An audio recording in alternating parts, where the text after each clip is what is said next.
Radhe Radhe everyone, welcome back to my channel.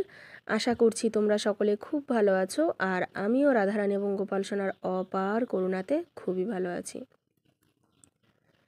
তো বন্ধুরা, গোপাল সোনা রান্নাঘর চ্যানেলে সকলকে পুনরায় একবার স্বাগত জানিয়ে চলে এসেছে একটি দারুণ স্বাদের রেসিপি নিয়ে। আশা করছি আজকের রেসিপিটাও তোমাদের ভীষণই ভালো লাগবে, তাই না স্কিপ করে সম্পূর্ণ রেসিপিটি দেখার জন্য অনুরোধ রইল।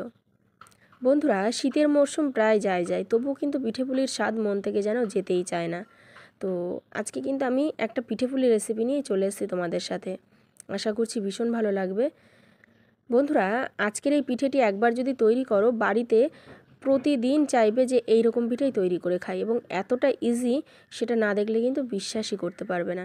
কি বন্ধুরা, তাহলে এবার বলে ফেলি কী পিঠে তৈরি করছি। আজকে আমি তৈরি করছি সরা পিঠে। তবে সেটা কিন্তু কোনো রকম সরা ছাড়াই, মাটির সরা ঘরে নেই, তা সত্ত্বেও এরকম দারুণ স্বাদের সরা পিঠে তৈরি করা যায়, না দেখলে বিশ্বাসই করতে পারবে না। আর এই পিঠে বন্ধুরা শুধুই তৈরি করা মাত্রই কিন্তু প্লেট ফাঁকা হয়ে যাবে, এতটা দারুণ লাগে। কোনো রকম নলেন গুঁড়ো প্রয়োজন হবে না পিঠেগুলো খেতে। তো আজকের সরা পিঠের নাম আমি দিয়েছি নারকেল মালাই সরা পিঠে। ভীষণই সুন্দর খেতে হয়, অবশ্যই একটিবার হলেও বাড়িতে তৈরি করে দেখো। তো আশা করছি ভালো লাগবে। চলো কথা না বাড়িয়ে রেসিপিটি শুরু করা যাক। বন্ধুরা, নারকেল মালাই চিতই পিঠে তৈরি করার জন্য সবার প্রথমে একটা পাত্র নিয়ে নিয়েছি। সেই সাথে এখানটা আমি ব্যবহার করছি বাজার থেকে কিনে আনা শুকনো আতপ চালের গুঁড়ো। তবে তোমরা চাইলে কিন্তু বাড়িতেও তৈরি করে নিতে পারো। এখানটা আমি মেজারিং কাপের 1.5 কাপ পরিমাণ আতপ চালের গুঁড়ো নিচ্ছি। বন্ধুরা, বাজার থেকে কিনে আনা আতপ চালের গুঁড়ো দিয়ে পিঠে তৈরি করলে যে এতটা নরম হয়, এতটা সফট হয়, না দেখলে কিন্তু বিশ্বাস করা যায় না। আর আজকে আমার একটু ঠান্ডা লেগেছে, তোমরা কিন্তু আমার ভয়েসটাকে একটু অ্যাডজাস্ট করে নিও। বন্ধুরা, এবার এখানটায় যে উপকরণটা অ্যাড করছি সেটা হচ্ছে লবণ। তো দেখো, এখানটায় আমি 1 চামচ পরিমাণ লবণ নিয়ে নিয়েছি। এইবার শুকনো উপকরণটাকে খুব ভালোভাবে আমি একটু মিশিয়ে নিচ্ছি। তো বন্ধুরা, এইবার একটা ব্যাটার তৈরি করে নিতে হবে। সেই জন্য দেখো, এখানটায় আমি একটা পাত্রে উষ্ণ কুসুম গরম জল করেছি। খুব একটা বেশি গরম জলও না, আবার ঠান্ডা জলে তো মোটেই ব্যাটার তৈরি করবে না, তবে কিন্তু পিঠেগুলো একদম সফট হবে না। তো দেখো, এবার ধীরে ধীরে আমি অল্প অল্প করে জল দিয়ে দেবো এবং আস্তে আস্তে করে খুব সুন্দর একটা ব্যাটার তৈরি করে নেব। একবারে কিন্তু অনেক জল দিয়ে দেবে না, ধীরে ধীরে জল দিতে থাকতে হবে এবং আস্তে আস্তে করে খুব ভালোভাবে ফেটিয়ে নিতে হবে। তো বন্ধুরা দেখো, আমি ধীরে ধীরে অল্প অল্প করে জল দিয়ে সম্পূর্ণ ব্যাটারটাকে খুব ভালোভাবে পারফেক্টলি ফেটিয়ে নিয়েছি। তো দেখো, এইরকম টেক্সচারে রাখার চেষ্টা করবে, খুব একটা পাতলা নয়, আবার একদম গাঢ় নয়। গাঢ় হলে কিন্তু পিঠাগুলো একদমই ভালো হবে না। এইবার বন্ধুরা, আজকের পিঠার বিশেষত্ব হচ্ছে, দেখো এখানটায় আমি গ্রেট করে রাখা নলেন গুড়ের পাটালি দিয়ে দিয়েছি। যেহেতু এখন শীতকাল, সেই জন্য এটা কিন্তু পিঠের বিশেষত্ব। দেখো, এখানটা আমি 1 বাটি পরিমাণ পাটালি গুড় নিয়ে নিয়েছি, নলেন গুড়ের পাটালি। তো সেটাকে এর মধ্যে অ্যাড করে খুব ভালোভাবে আমি মিশিয়ে নিয়েছি। এইভাবে একটিবার চিতই পিঠা তৈরি করে দেখো, স্বাদে গন্ধে ভরপুর, মুখে দিলে মনে হবে যেন আরও একটি খাই। তো দেখো, কালারটাও বেশ ভালোভাবে চেঞ্জ হয়ে এসছে। এবার এখানটায় আমি যে উপকরণটা অ্যাড করছি সেটা হচ্ছে নারকেল কোড়া। ওই জন্য বন্ধুরা, আমি এই পিঠের নাম দিয়েছি নারকেল মালাই চিতই পিঠা।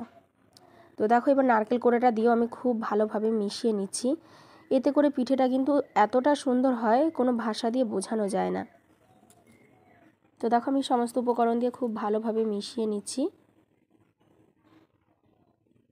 তো বন্ধুরা, এবার 2 থেকে 3 মিনিট মতো একটু ঢাকা চাপা দিয়ে রেখেছি, এতে করে খুব ভালোভাবে সেট হয়। দেখো, এবার আমি তুলে নিচ্ছি ঢাকনাটা।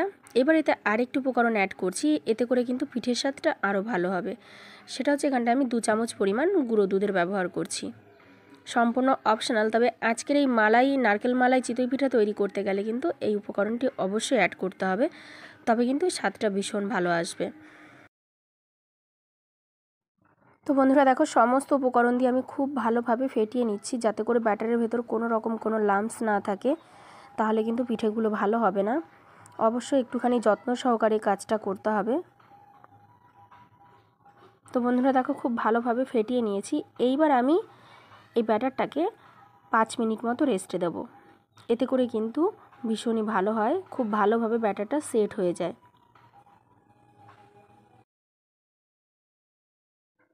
তো বন্ধুরা দেখো, ফিরে এলাম 5 মিনিট পর। দেখো কতটা সুন্দরভাবে সেট হয়ে গেছে। এবার আর একটুখানি নাড়াচাড়া দিয়ে ফেটিয়ে নিচ্ছি।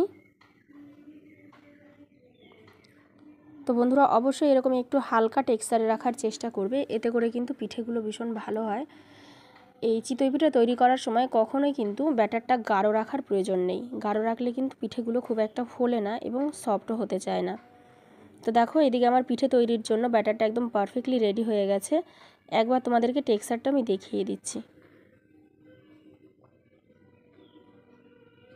দেখো চামচে যেভাবে লেগে আছে এরকম হলে বুঝবে যে পারফেক্টলি রেডি হয়েছে।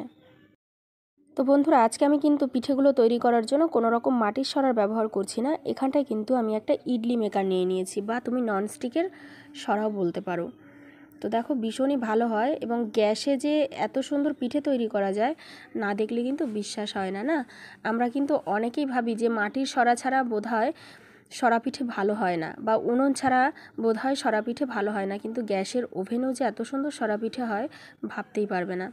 তো দেখো আমি খুব সুন্দরভাবে অয়েল ব্রাশ করে নিলাম প্রত্যেকটা বাটিতে। এইবার আমি যে ব্যাটারটা রেডি করেছি এই ব্যাটারটা আমি ধীরে ধীরে দিয়ে দেবো। তবে বন্ধুরা এক্ষেত্রে একটা টিপস, কখনোই মিডিল বরাবর আগে দেবে না, কারণ মাঝখানে কিন্তু গ্যাসের ওভেনের হিটটা খুব ভালোভাবে পায়। সেই জন্য সাইড থেকে পিঠেগুলো দিতে শুরু করবে, এতে করে কিন্তু পিঠেগুলো ভীষণ ভালো হবে। তো দেখো আমি খুব ভালোভাবে প্রত্যেকটা বাটির মধ্যে আমি দিয়ে দিচ্ছি। পারফেক্টলি যতটুকু প্রয়োজন হবে ব্যাটার ততটাই দিতে হবে। বন্ধুরা মিডিল বরাবর আগে দিতে মানা করলাম, তার কারণ মিডিল বরাবর যদি আগে দিয়ে দাও তবে কিন্তু পিঠেগুলো আগে হয়ে যাবে এবং পুড়ে যাবে। সেই জন্য সবার শেষে এই 3টে বাটিতে দিয়ে দেবে, এতে করে কিন্তু খুব পারফেক্টলি সবগুলো পিঠে একই সাথে কুক হবে এবং ভীষণ সুন্দর হবে। তো দেখো আমি সমস্ত পিঠেগুলোকে দিয়ে দিয়েছি। এইবার এটাকে আমি ঢাকা দিয়ে দেব। বেশি নয়, 2 থেকে 3 মিনিট মতো কুক করে নিলে কিন্তু রেডি হয়ে যাবে। তো বন্ধুরা দেখো 2 থেকে 3 মিনিট, মানে এখানটায় আমি 2 মিনিটের একটু বেশি, তবে 3 মিনিট পরিপূর্ণভাবে নয়, ফিরে এলাম।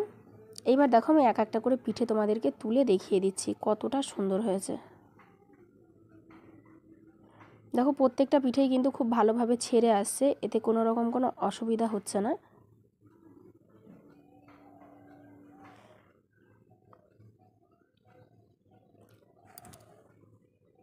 তো বন্ধুরা দেখো একে একে আমি সমস্ত পিঠেগুলোই সরা থেকে ছাড়িয়ে নিয়েছি, এবং কত ইজিলি ছেড়ে যাচ্ছে তোমরা না দেখলে কিন্তু বিশ্বাসই করতে পারতে না।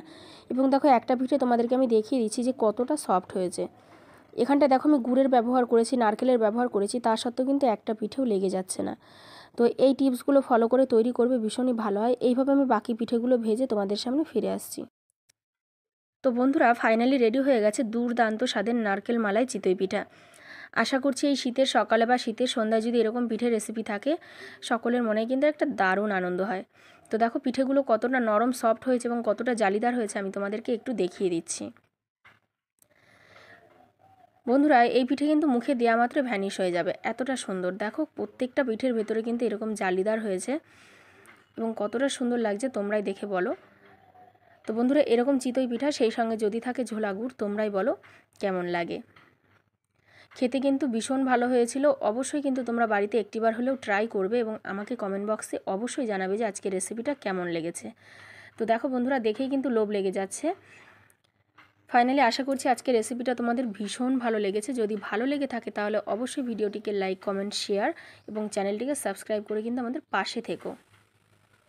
আর পাশে থাকা বেল আইকনটিকে কিন্তু প্রেস করতে একদম ভুলে যেও না বন্ধুরা, যাতে করে আমি যখনই কোনো ভিডিও আপলোড করব সবার আগে তোমাদের কাছে নোটিফিকেশান পৌঁছে যায়। তো গ্যাসের ওভেনে যে এত সুন্দর চিতই পিঠা তৈরি করা যায় এবং মাটির সরা ছাড়া, সেটা না দেখলে কিন্তু বিশ্বাস করা যায় না। তো অবশ্যই তোমরা বাড়িতে একটিবার হলেও ট্রাই করো এবং আজকের রেসিপিটা কেমন লাগলো অবশ্যই কমেন্ট বক্সে জানিও, এবং নেক্সট কী ধরনের রেসিপি তোমরা দেখতে চাও সেটাও কিন্তু আমাকে কমেন্ট বক্সে জানাতে একদম ভুলো না। আর তোমরা সকলে আমাকে ভীষণভাবে সাপোর্ট করছো, ভালোবাসা দিচ্ছ। পুরনো সকল বন্ধুদের অনেক অনেক ভালোবাসা, শুভকামনা রইল, এবং নতুন বন্ধুদেরও আমার চ্যানেলে স্বাগত জানাই। প্রত্যেকের জন্য রইল অনেক অনেক ভালোবাসা এবং শুভকামনা। তো বন্ধুরা তোমরা সকলে খুব ভালো থেকো, সুস্থ থেকো, পাশে থেকো এইভাবে আমার। দেখা হবে আবারও একটা সুন্দর রেসিপি নিয়ে তোমাদের সঙ্গে। তোমরা ততক্ষণ সকলে আমার পাশে থেকো। রাধে রাধে।